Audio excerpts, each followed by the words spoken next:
প্রিয় নবম ও দশম শ্রেণীর শিক্ষার্থী বন্ধুরা, আসসালামু আলাইকুম। আশা করি তোমরা ভালো আছো। আল্লাহর রহমতে এবং তোমাদের দোয়ায় আমি অনেক ভালো আছি। প্রিয় শিক্ষার্থী বন্ধুরা, আজকে আমি তোমাদের গণিত বইয়ের অনুশীলনী 17 এর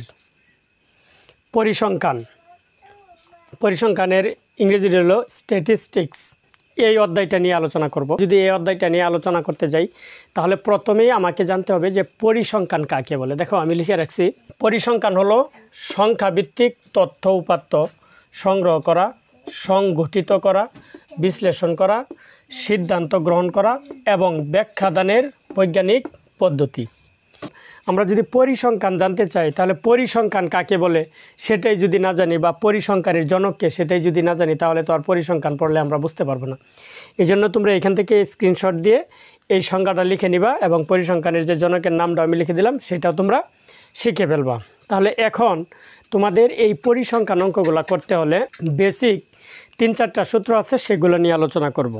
এর আগে আমি ষষ্ঠ, সপ্তম এবং অষ্টম শ্রেণীতে যে সূত্রগুলো দিছি এগুলো আমার পেজে এবং ইউটিউব চ্যানেলে আপলোড দেওয়া আছে, সেখান থেকে ওইগুলো তোমরা শিখে নিবা। এবং আজকে এর বাদ বাকি, অর্থাৎ বিশেষ করে তোমাদের যে সূত্রগুলো লাগবে এগুলো হচ্ছে বেসিক সূত্র বা মৌলিক সূত্র, এগুলো অবশ্যই তোমাদেরকে শিখতে হবে। বেসিক থেকেও যদি তুমি অঙ্ক শিখতে চাও তারপরে কিন্তু বেসিক যে সূত্রগুলো আছে সেগুলো তোমাকে শিখতে হবে, না শিখলে তুমি কোনো দিনই অঙ্ক করতে পারবা না। তাহলে চলো এখন আমি বেসিক সূত্রগুলো নিয়ে আলোচনা করি। তাহলে চলো, তোমাদের যে প্রথম সূত্রটা আছে যে সংক্ষিপ্ত পদ্ধতিতে গড় অথবা এক্স বার ইকুয়াল হচ্ছে a plus summation f i u i by n into h, এটাকে তোমরা সিগমাও বলতে পারো।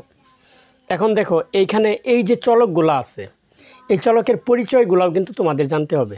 তাহলে আমরা যদি চলকের পরিচয়গুলো জানতে চাই তাহলে প্রথমেই দেখো কি আছে, এক্স বার, এটা হচ্ছে নির্ণয় গড়, গাণিতিক গড় অথবা সংক্ষিপ্ত পদ্ধতিতে গড়ের যে চিহ্নটা আর কি।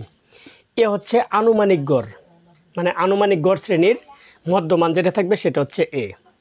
আর এফআই হচ্ছে আইতম শ্রেণীর গণসংখ্যা। আর এই যে দেখো এফআই ইউআই আছে, এই এফআই ইউআই দ্বারা বোঝায় আইতম শ্রেণীর গণসংখ্যা ধাপ বিচ্যুতি। বুঝতে পারছো কি?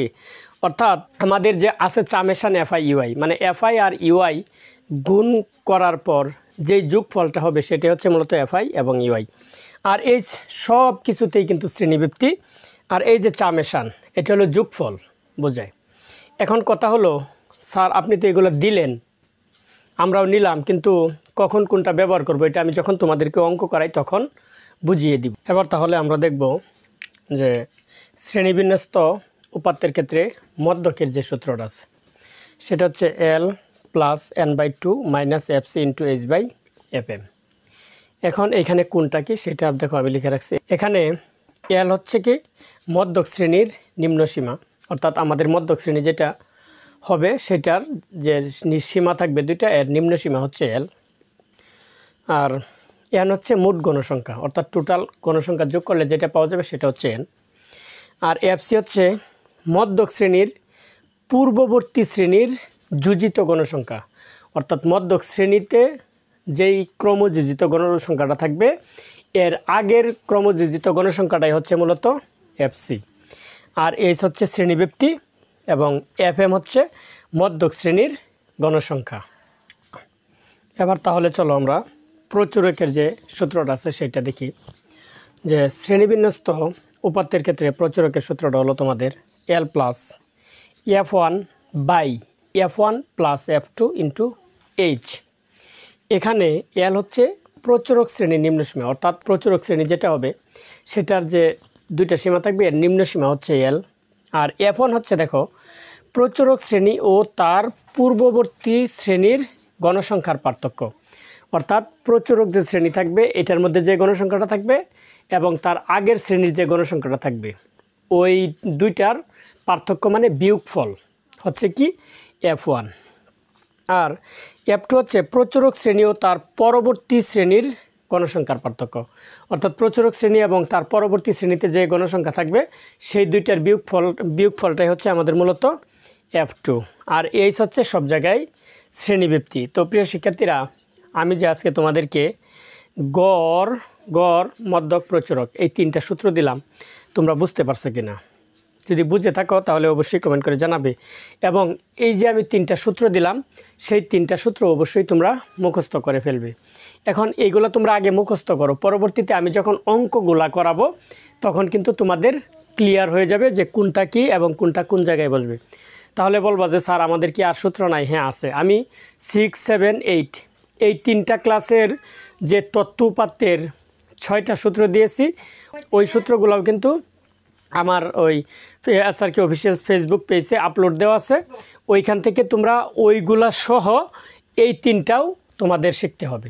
মানে আগে যেইগুলা দিছি 6, 7 এবং 8-এর জন্য, ওইগুলোও তোমাদের প্রয়োজন আছে এবং এইগুলা তো তোমাদের বাধ্যতামূলক লাগবে। আজকের যেই 3টা দিলাম, গড়, মধ্যক এবং প্রচুরক, এই 3টা তোমাদের বাধ্যতামূলক লাগবে।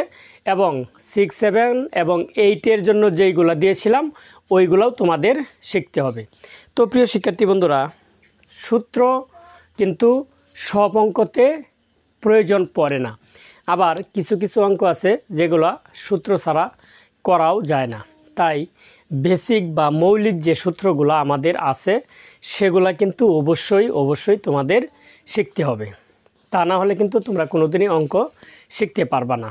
সব অঙ্কতে যেহেতু সূত্র লাগে না, কিন্তু যেইগুলাতে সূত্র লাগে বা যেইগুলা সূত্র ছাড়া অঙ্ক করা যায় না, সেই সূত্রগুলো তোমাদের অবশ্যই শিখতে হবে। যেমন আমরা যদি তোমাদের এই পরিসংখ্যানের অধ্যায়টা করি বা তোমাদেরকে করাই বা তোমরা করতে চাও বা শিখতে চাও, তাহলে কিন্তু এই যে 3টা সূত্র, গড়, মধ্যক এবং প্রচুরক মাস্ট তোমাদেরকে শিখতে হবে। এবং এই সূত্রগুলার চলকের যে পরিচয়গুলা সেগুলোও তোমাদের জানতে হবে।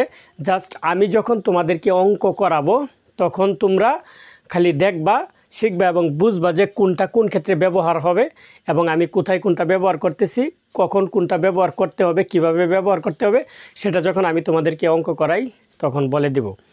এখন তোমরা এই সূত্রগুলা শিখতে থাকো। আজ এই পর্যন্তই। আল্লাহ হাফেজ।